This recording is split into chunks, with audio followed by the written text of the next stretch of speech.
হরে কৃষ্ণ। আজ 29শে চৈত্র 1432 ও 13ই এপ্রিল 2026 একাদশী বরুথিনী ও নীলের উপবাস। এই পবিত্র দিনে আমি ভাগবতম পাঠ করছি। আজ আমি পাঠ করছি শ্রীমদ্ ভাগবতমের চতুর্থ স্কন্দ দ্বিতীয় ভাগ পঞ্চবিংশতি অধ্যায় রাজা পুরঞ্জনের কাহিনীর শ্লোক 42 থেকে 46। হরে কৃষ্ণ কৃষ্ণ কৃষ্ণ হরে হরে, হরে রাম রাম রাম হরে হরে। শ্লোক 42। কস্যা মনস্তে ভুবি ভোগী ভোগয় স্ত্রিয়ান সজ্জেদ্ভুজয়োর্মহাভুজ জোহনাথ বর্গাধিমলং ঘৃণোদ্ধতস্মিতাবলোকেন চরত্তোপহিতুম। অনুবাদ: হে মহাবাহ, পৃথিবীতে এমন কোনো রমণী আছে যার মন তোমার সর্পদেহ সদৃশ বাহু যুগলের আলিঙ্গনের প্রতি আকৃষ্ট হবে না? তুমি তোমার মধুর হাস্য ও উদ্ধত কৃপার দ্বারা আমার মতো অনাথা মহিলাদের সমস্ত সন্তাপ দূর করো। আমরা মনে করি যে তুমি কেবল আমাদের উপকারের জন্য এই ভূপৃষ্ঠে বিচরণ করছো। তাৎপর্য: কোনো পতিহীনা স্ত্রী যখন কোনো উদ্ধত পুরুষের দ্বারা আক্রান্ত হয় তখন সে তা কৃপা বলে মনে করে। নারী সাধারণত পুরুষের দীর্ঘ বাহুর দ্বারা অত্যন্ত আকৃষ্ট হয়। সাপের দেহ গোল এবং লেজের দিকে তা ক্রমশ সরু হয়ে আসে। পুরুষের সুন্দর বাহু স্ত্রীর কাছে ঠিক একটি সাপের শরীরের মতো মনে হয় এবং সে সেই বাহুর আলিঙ্গন গভীরভাবে কামনা করে।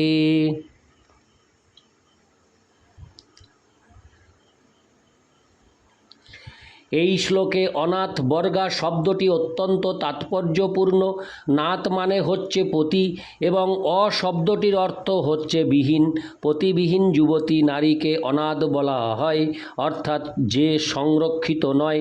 কৈশোর অবস্থা প্রাপ্ত হওয়া মাত্রই মেয়েরা যৌন বাসনার দ্বারা অত্যন্ত উত্তেজিত হয়। তাই পিতার কর্তব্য হচ্ছে কৈশোর অবস্থা প্রাপ্ত হওয়ার পূর্বেই কন্যার বিবাহ দেওয়া। তা না হলে পতি না থাকার ফলে সে গভীর মনোপীড়া অনুভব করবে। সেই বয়সে সে তার যৌন বাসনা তৃপ্ত করে সে তার পরম প্রেমাস্পদ হয়ে ওঠে। মনস্তাত্ত্বিক বিচারে দেখা গেছে যে কৈশোর অবস্থায় কোনো মেয়ের যৌন আবেদন যেই পুরুষ তৃপ্ত করে, সে যেই হোক না কেন, মেয়েটি আজীবন তাকে ভালোবাসে। এইভাবে এই জড় জগতে তথাকথিত প্রেম কামের পরিতৃপ্তি ছাড়া আর কিছু নয়। ইতি শ্লোক 42। শ্লোক 43। নারদ উবাচ ইতি তৌ দম্পতি তত্র। হরে কৃষ্ণ। নারদ উবাচ ইতি তৌ দম্পতি তত্র সমুদ্ধ সময়ং মিথো তাং প্রবিশ্য পুরীং রাজন্মুমুদাতে শতং সমা। অনুবাদ: দেবর্ষি নারদ বললেন, হে রাজন, সেই পুরুষ ও নারী পারস্পরিক সৌহার্দ্যের দ্বারা পরস্পরকে অঙ্গীকার করে অঙ্গীকার করে সেই নগরীতে প্রবেশ করেছিলেন এবং 100 বছর ধরে জীবন উপভোগ করেছিলেন। তাৎপর্য: এই প্রসঙ্গে 100 বছর তাৎপর্যপূর্ণ, কারণ প্রত্যেক মানুষের 100 বছর বেঁচে থাকার সুযোগ দেওয়া হয়। সূর্য থেকে দূরত্ব অনুসারে বিভিন্ন গ্রহলোকে বিভিন্ন প্রকার আয়ু রয়েছে, অর্থাৎ এই গ্রহের 100 বছর অন্য গ্রহের 100 বছর থেকে ভিন্ন। ব্রহ্মলোকের গণনা অনুসারে ব্রহ্মার আয়ু 100 বছর, কিন্তু ব্রহ্মার একদিন এই লোকের কোটি কোটি বছরের সমান। তেমনি স্বর্গলোকের একদিন এই গ্রহের 6 মাসের সমান। কিন্তু প্রতিটি লোকে মানুষের আয়ু প্রায় 100 বছর। বিভিন্ন লোকে সেখানকার অধিবাসীদের আয়ু অনুসারে সেখানকার জীবনের মানও ভিন্ন। ইতি শ্লোক 43। শ্লোক 44। উপগীয়মানো ললিতং তত্র তত্র চ গায়কৈ ক্রীড়ন পরিবৃত স্ত্রীভিরোধিনীমা বিশোচ্ছুচৌ। অনুবাদ গায়কেরা মনোহর সঙ্গীতে মহারাজ পুরঞ্জনের মহিমান্বিত কার্যকলাপের যশগান করত। গ্রীষ্মকালে যখন অত্যন্ত গরম পড়ত তখন তিনি কামিনী কুল পরিবৃত হয়ে সরোবরে প্রবেশ করে তাদের সঙ্গ উপভোগ করতেন। তাৎপর্য, জীবনের বিভিন্ন অবস্থায় জীব ভিন্ন ভিন্ন কার্য করে, সেগুলি হচ্ছে জাগ্রত, স্বপ্ন ও সুষুপ্তি হচ্ছে অচেতন অবস্থা এবং মৃত্যুর পর আরেকটি অবস্থা রয়েছে।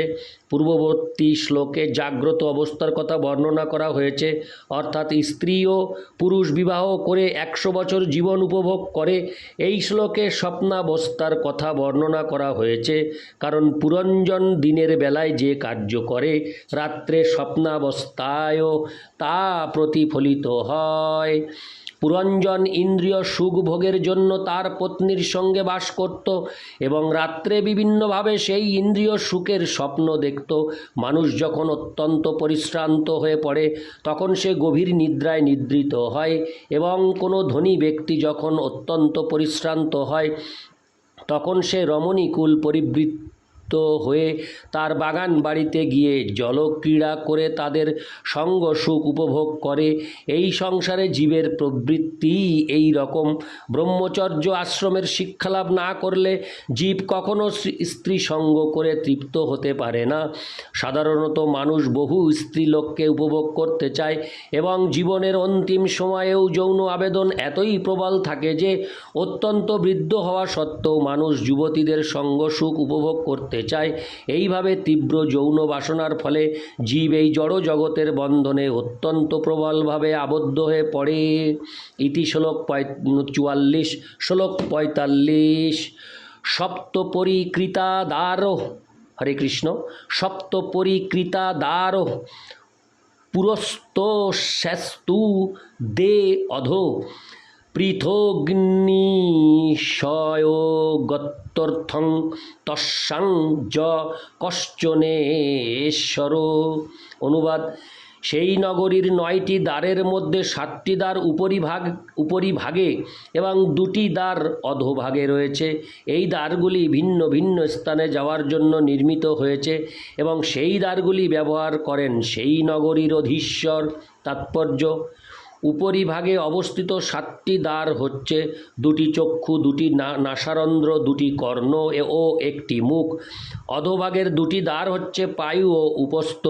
রাজা বা সেই দেহের অধীশ্বর জীবাত্মা বিভিন্ন প্রকার জড়সুখ উপভোগ করার জন্য এই সমস্ত দ্বারগুলি ব্যবহার করে।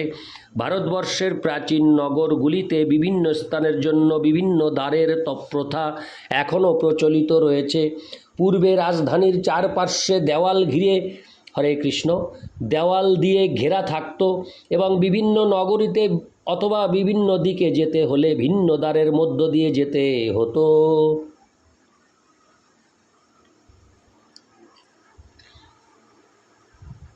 পুরনো দিল্লিতে এখনও নগরীকে বেষ্টন করেছিল যে প্রাচীর, তার ধ্বংসাবশেষ রয়েছে এবং কাশ্মীরি গেট, লাহোরি গেট ইত্যাদি বিভিন্ন দ্বার রয়েছে। তেমনি আমেদাবাদেও দিল্লি গেট রয়েছে। এই উপমার প্রধান বিষয় হচ্ছে জীব বিভিন্ন প্রকার জড় ঐশ্বর্য উপভোগ করতে চায় এবং সেই জন্য প্রকৃতি তার শরীরে বিভিন্ন রন্ধ্র দান করেছে যাতে সে ইন্দ্রিয় সুখ ভোগের জন্য সেগুলি ব্যবহার করতে পারে। ইতি শ্লোক 45। শ্লোক 46। পঞ্চদ্বারস্তু পৌরস্তা দক্ষিণৈকা তথোত্তরা পশ্চিমে দেহ অমুষাং তে নামানি নৃপ বর্ণয়ে। অনুবাদ, হে রাজন, সেই 9টি দ্বারের মধ্যে 5টি দ্বার পূর্বমুখী, 1টি উত্তরমুখী, 1টি দক্ষিণমুখী এবং 2টি পশ্চিমমুখী। আমি সেই সমস্ত দ্বারগুলির নাম আপনার কাছে বর্ণনা করব। তাৎপর্য, 2টি চক্ষু, 2টি কর্ণ, 2টি নাসারন্ধ্রে এবং, হরে কৃষ্ণ, 2টি নাসারন্ধ্র এবং 1টি মুখ। উপরিভাগের এই 7টি দ্বারের মধ্যে 5টি সম্মুখ ভাগে রয়েছে এবং সেগুলিকে পূর্বমুখী বলে বর্ণনা করা হয়েছে। যেহেতু সম্মুখ ভাগে দর্শন করার অর্থ হচ্ছে সূর্যের দিকে মুখ করা, তাই সেগুলিকে পূর্বমুখী দ্বার বলে বর্ণনা করা হয়েছে, কারণ সূর্য পূর্ব দিকে উদিত হয়। উত্তর ও দক্ষিণের দুটি দ্বার হচ্ছে দুটি কর্ণ এবং পশ্চিমমুখী দুটি দ্বার হচ্ছে পায়ু ও উপস্থ। এই সমস্ত দ্বারগুলির বর্ণনা নিম্নে দেওয়া হয়েছে। ইতি শ্লোক 46। হরে কৃষ্ণ কৃষ্ণ কৃষ্ণ হরে হরে, হরে রাম রাম রাম হরে হরে। হরে কৃষ্ণ।